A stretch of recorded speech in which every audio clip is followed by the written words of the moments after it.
একটা নতুন ফল ট্রাই করতে গিয়ে যে এরকম অবস্থা হবে সেটা ভাবিনি। তো কালকের সকালটা শুরু হয়েছিল এক গ্লাস লেবু জল দিয়ে। জল নিয়ে বসে পড়েছি, তোমাদের সঙ্গে চিয়ার্স করে 2 গ্লাস মতো জলও খেয়ে ফেলেছি। আর আগের দিন বিকেলে নিয়ে এসেছিলাম একটা বাঙ্গি আর কিছু আঙ্গুর।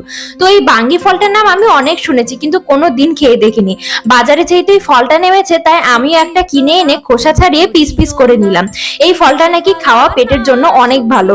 তারপরে একটা মুখে দিয়ে আমার তো অবস্থা খারাপ হয়ে যায়। এইরকম বাজে ফল আমি জীবনেও খাইনি।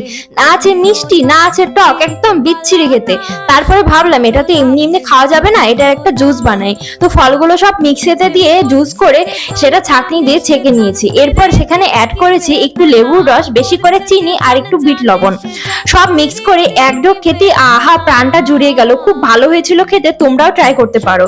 তারপরে নাচের মুদ্রাগুলো প্র্যাকটিস করছি, যেহেতু আজকে ছিল নাচের ক্লাস। তো আমি নাচের ক্লাসে যাওয়ার জন্য রেডি হয়ে গেছি। আজকের জন্য